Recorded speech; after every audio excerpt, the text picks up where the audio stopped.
What does a bold, inspirational and creative city look like?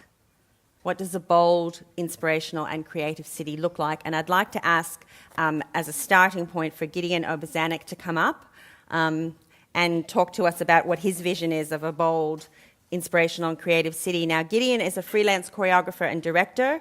He founded the dance company Chunky Move in 1995 and was its artistic director until 2012. His works have been performed in many festivals and theatres around the world, which is an understatement. And most recently, Gideon was awarded a prestigious Creative Australia Fellowship to further his research. So please welcome Gideon.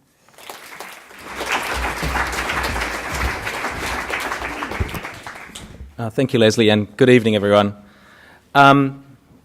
So I was thinking about sort of my own practice, and also, I guess in my work, the very many artists that I've worked with and writers and in various capacities. And I think for a bold, inspirational and creative city, one of the essential requirements is, and maybe it's a bit selfish, is actually practicing artists themselves and the creative industry.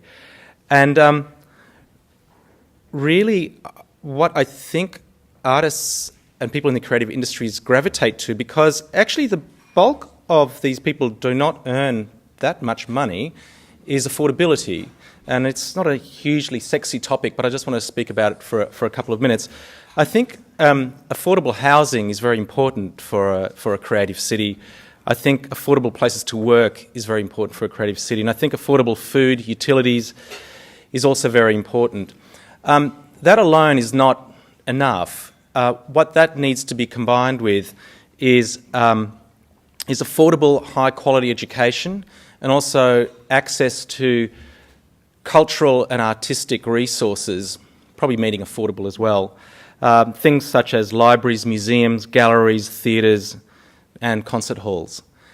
And in my travels with my work, if I think of cities that I think have worked quite well, I think of, ironically, a very bankrupt city such as Berlin, which actually is extremely affordable because it's got no money, and no one has any money, and but it has these incredible cultural resources and education capacity for many people.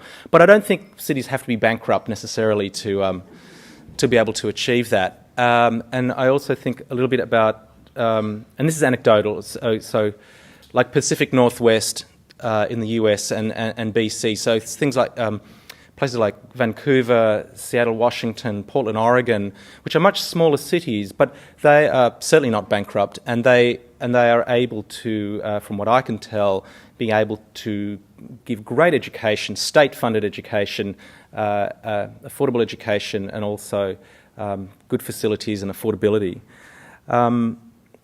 So what do I see in the creative city? I don't really know what a city looks like, but what the city would look like. But I certainly hope to hear a lot of different languages by a lot of different people on the streets, on the tram, in public spaces, by many people from around the world and in Australia who are both visiting, having their education here, and also practicing their artwork here in Melbourne. Thank you.